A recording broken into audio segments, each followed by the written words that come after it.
Do I want to start this the same way we did the Super Bowl with like the Fox theme? Well, Like it's ba-na, funny ba-na, you ba-na, do. ba-na, ba-na. No, wait, All Fox right, I doing guess the. it's decided. Well, I thought NBC was doing the world. Maybe I'm stupid, but well, Yeah, that's already you proven. But very much are. They probably have a better score graphic than whatever Fox has now. Like, geez, have you seen that thing? yeah, it's not good at all. We This is about a good time as any to welcome you to another episode of Two Fans Podcast. I'm your co-host Joshua Ament, and I'm your other co-host, Ari Jesselson. and it is a Monday, but unfortunately, we don't have a Monday recap today because there's a little something starting tomorrow called the World Series, and we gotta give our unnecessary takes on all of that stuff. Yeah, because just like any sports fans podcast around this time, we're gonna get to another episode, but it's something we love to do, and this is a very interesting year for us. I think this is kind of the definition of the good, the bad, and the ugly. That's how I would put this World Series. Yeah, there are a lot of things we could talk about with baseball, with last year, with the upcoming CBA negotiations, and everything in between, including this year's World Series, how we got here, what could possibly happen, and what we think will or won't happen. Yeah. So, where would you like to start it off from? Um, I want to start. Let's start. Each of these teams has two very distinct stories to them. I want to start with the Atlanta Braves, and let's just zoom out for a second and talk about Atlanta sports as a whole in the past, like since the turn of the century. Let's say the the Atlanta Thrashers were an NHL club that got started in the late 90s, were never really given support by the league, and took off to Winnipeg less than a decade ago. The Hawks have been relevant for that one time in 2015, and then maybe now starting to again with Trae Young and that young core, but for the most part have been pretty irrelevant. And the Atlanta Falcons, I'm not going to go beyond 28-3. We all know that story. Yeah. And even last year, the Atlanta Braves had a 3-1 lead in the NLCS, blew it to the Dodgers. This year, the first year, by the way, we might add, without Hank Aaron, rest in peace. They also had the All-Star game taken away from them because of some policymakers in Georgia. So all in all, Atlanta has had it very, very rough sports-wise. And this could be a chance to flip that narrative around. Definitely. And just by you going through Atlanta sports in the past decade, there's still so much worse you could say. That there's still a lot of fumbling of the bag, if you will, that happen in Atlanta sports. And maybe this is a chance that Atlanta has to kind of turn those narratives around and say, hey, we're the winning city. We're a winning city that could be. But I don't want to get into who I like about it more until yet. But the last time the Braves were in the World Series was 1999 when they were swept by the Yankees. And this is the first time since then they're in the World Series. The first year in Braves without Hank Aaron being alive, rest in peace. He will always be monumental to the baseball world. And I think not only the Braves looking for something, but the city of Atlanta is looking for something to kind of change that narrative around. Yeah, absolutely. And one more thing, if like I'll say I underestimated this team even at the start of the playoffs. If you want to go back before then, you want to talk about the trade deadline. This team was in shambles. Ronald Acuna was just out for the year. They already lost Marcelo Zuna. They already lost Mike Soroka.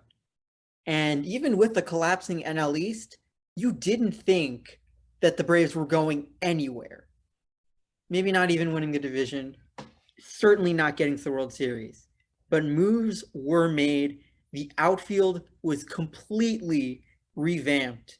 And Eddie Rosario, Jock Peterson, Adam Duvall, and Jorge Soler. You know, I got to shout out my two former Cubs, and Jock and Soler, and that.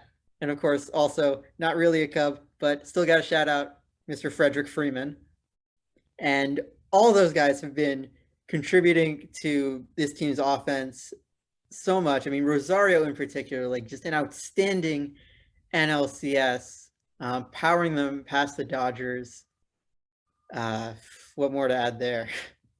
Yeah, I guess just to go to his postseason stats, 38 at bats, 6 runs, 18 hits, 3 home runs, 11 RBIs, an average of .474, and OPS of 1.313.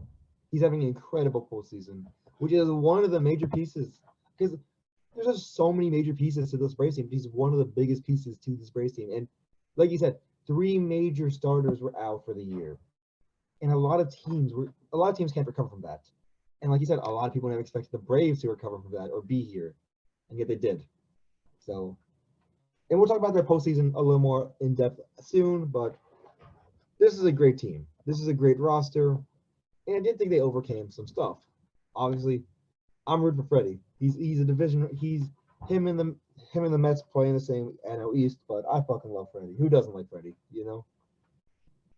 So, but this is a great team and fun team to watch. Yeah. And that's not even to overlook the real strength. One of the most overlooked strengths in this team is in their bullpen. You want to talk about Tyler Matzik, who's pitched 10.1 innings with a 1.74 ERA. Perfect setup guy for Will Smith, who's got 4 saves, yet to allow an earned run in this postseason. You also got guys like AJ Minter in there, Jesse Chavez, you can plug them in if need be. Granted, there have been some miscues. For example, Luke Jackson hasn't been all that good, but with the guys around him, this is a very, very solid bullpen. Yeah, and one that a lot of people don't talk about. I mean, Charles Morton, Max Fried, and Drew Smile, which I never pronounced it right when we did this beginning postseason. They are guys with more than 10 plus wins, and Ian Anderson has 9 wins, so he's really close to there. This Will Smith is a dominant pitcher, a dominant closer, and this is a strong bullpen, and this is a bullpen that knows what they're doing. And it's one of their it's an underlier for the Braves, and it's a great contrast to the powerful hitting and the powerful fielding. Yeah. Now let's look over to the AL corner for a second, because we can't ignore it forever. That yes, the Houston Trastros / asterisks / cheaters / whatever you want to call them after the 2017 World Series and the sign stealing scandals and coming close in 2019 and still somehow being good in 2020, and they're back in 2021. Boo! Sorry, I just had to. Yeah, no, I don't blame you. I don't think 29 fan bases are blaming you either. I mean,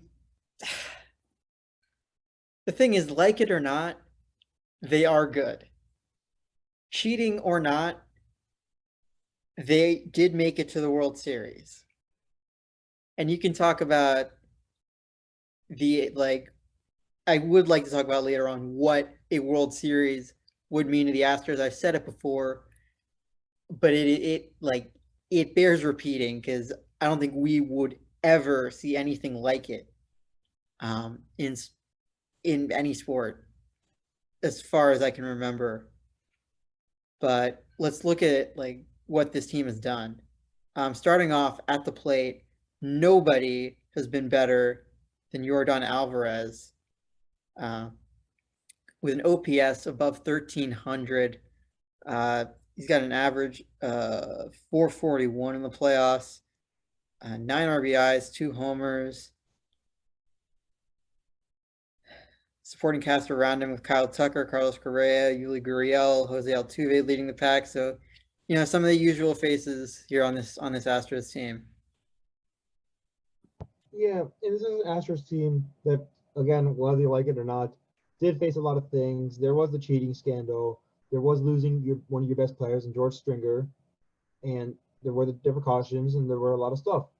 But whether you like it or not, and a lot of us don't, the Astros fought back, and they're here. Obviously, they do have the talent. They have the bullpen. They have the hitting. I mean, Zach Greinke, Lance McCullers Jr., Luis Garcia, and Framber Valdez are all pitchers with 11+ wins. Like, this is a strong bullpen and even a stronger hitting core that's just going to tear it up and has been tearing it up throughout this year to a lot of our disapproval. And if I can get the pitching stats to load up again in the playoffs, both teams have sort of used a 3-man rotation so far in these playoffs. Houston going with Valdez, McCullers, and Garcia. The Braves going with Max Fried, Charlie Morton, and Ian Anderson. Now, I may be wrong, and I'll double check this live, but I do believe reports were that Lance McCullers, yes, is not pitching in the World Series. So that means that Houston is going to need guys like Zach Greinke and Jose Urquidy, at least my initial assumptions, to fill in those rotation spots. So guys like them who haven't pitched much in the playoffs so far, only 4 innings between them combined, are going to need to step up. And who knows, maybe Atlanta might want to take advantage of that. Yeah, that's something obviously Atlanta definitely would have to take advantage of. And I really don't want to say anything to jinx it because I feel like I have one of the worst lucks when we talk about sports, especially on the mic. But that is definitely one thing Atlanta doesn't take control of because you're having a pitching core, not really core, but you're having a lot of pitchers who aren't used to coaching in the postseason, especially the World Series. They're obviously going to be nervous, and they have to take advantage of that because this is a power hitting team, and taking advantage of guys who are unprepared in a way is definitely a great advantage. Yeah, and of course, one thing I feel like we do need to look at, especially in the case of Atlanta, is the lefty and righty splits. Because they are, I mean, both teams generally find more success against lefties.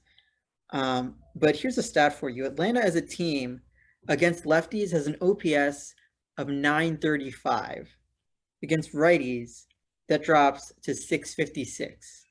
So there's a pretty big difference in who you're facing. And most of the Houston starters, I mean, are righties. The biggest named lefties that come to mind are Framber Valdez, Brooks Raley, and Blake Taylor.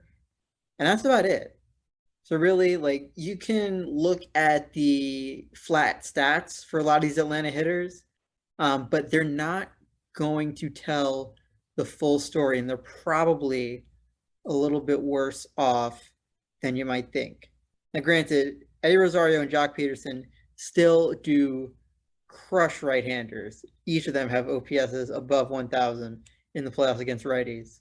But the rest of the team, not so much. Yeah, and just like Josh said, that's obviously is going to play a big thing because it is a big margin between left-handed and right-handed pitchers. So that obviously is going to play a key part to how this World Series is determined.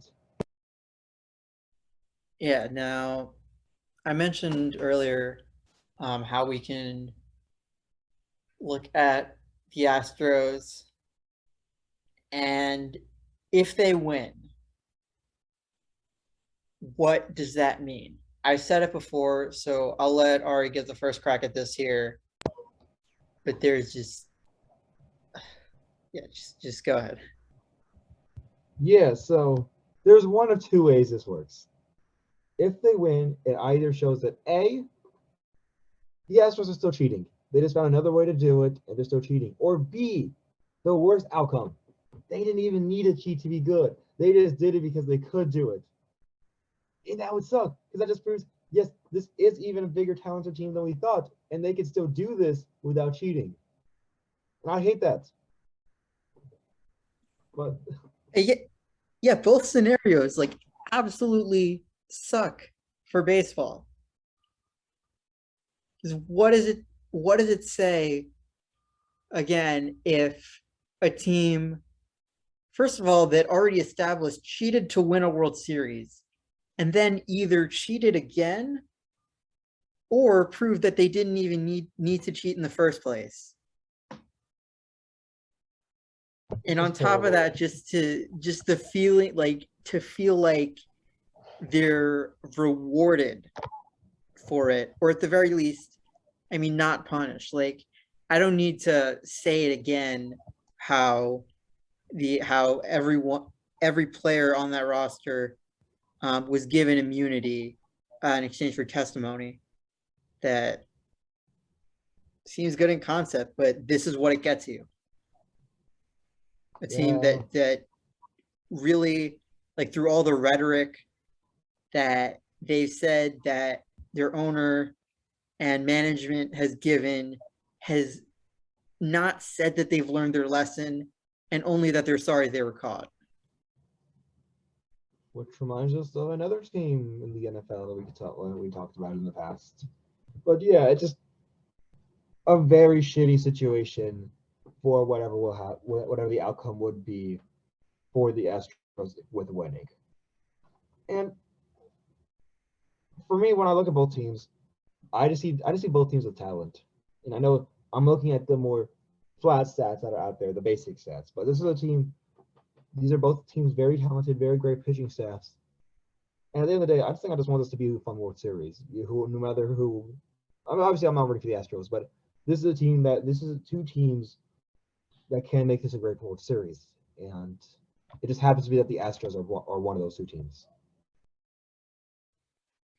Yeah, and I mean, to be perfectly honest, like, if not for guys like Freddie Freeman and Jock Peterson, who I just, like, again, maybe because my Cubs inclination, just want to rally behind, I'm also a little bit like, I'm not fully like, let's go Braves. I mean, I don't want to be like, I don't want to turn every single episode into just like the sports social justice show, but the tomahawk chop's got to go. Like, that shouldn't be controversial. Like, it seems pretty cut and dry, at least from my perspective. In that case, like, I'm a little bit, don't really like to see that rewarded either. And then also, with it's probably went a little under the radar of the NLCS Game 6, but they had someone sing the national anthem who was very anti-vax, literally canceled shows in venues that had vaccine mandates and all that, and just to see again that kind of behavior get rewarded. I mean, this team the organization already lost hosting an All-Star game this year, and yet somehow it doesn't feel like enough. Well, yeah, I think also kind of bare bones reason.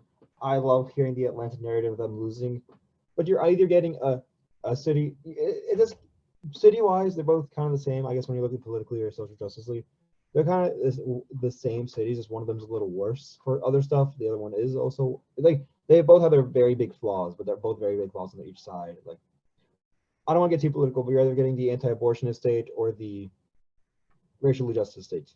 So it's you're pick your poison when you're coming for who the state to win the World Series is going to be, which doesn't feel good.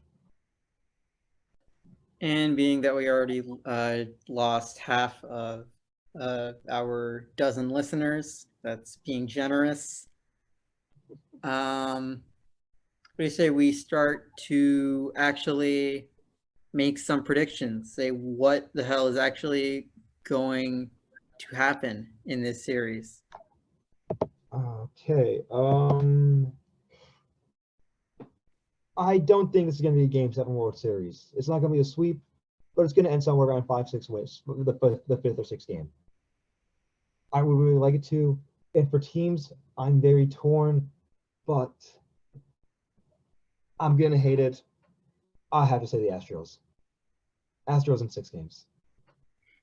I hate saying that, but like you said, the Braves are worse with right-handed pitchers, and it's just a talented team that knows kind of all what they're doing. They're a team who's been here before, and they're just a more experienced playoff team than the Braves. So I have to give the Astros the win. They are. You're right. But one thing I feel like we didn't talk about was just the starters' stats themselves. And granted, it's much more important for the Astros to have strong performances from their rotation than the Braves. The Astros bullpen isn't as good. And that means guys like Framber Valdez, who's got a 4.20 ERA, very nice. Luis Garcia, who's got an ERA of 9.64 this playoffs. Lance McCullers has an ERA under 1, but again, he's not pitching. And when you're going to have to rely on guys like Urquidy and Greinke, who barely pitched this playoffs, and then again, what happens if your bullpen collapses? That I don't know. Like the Atlanta rotation, at least. I mean, Fried's got an ERA of 3.78. Charlie Morton's got 3.77 ERA. Ian Anderson at 2.25. And then you got Matzek, you got Minter, you got Will Smith, you got Drew Smiley. It really doesn't even matter. Like you could honestly turn Game 4 into a bullpen game if you need to, and I feel like the Rays still have the edge on pitching wise there. I mean, so that's. I feel like I gotta say Atlanta wins in 6 or 7. I would love that, honestly. I guess adding to the argument for Atlanta is look what they lost before. Look who their competition they faced. They lost 3 of their starters. They had to face the Dodgers and the Brewers, 2 big teams. Mainly the Dodgers is a big team, and they got here. They got past all of that. There's a team with a lot of fight, though, and I do love that. But I just have to give the Astros the edge. There's nothing telling me that this is the more experienced team. Even if the pitchers aren't experienced, the hitters know what they're doing. But I would love the Braves, though. So, I mean, in all honesty, like, I think the biggest situation in which baseball truly wins is where the World Series is completely overshadowed by Manfred resigning and handing over control to someone who actually cares about the game. But let's be realistic here. yeah, hey, but it's not always about Manfred being a complete piece of shit or just a terrible commissioner. It's about the Mets. The Mets, baby. I love the Mets. Listen, as a Mets fan, also, I want Travis to win it. I want Travis Dearmont to win it. I want Freddie to win it.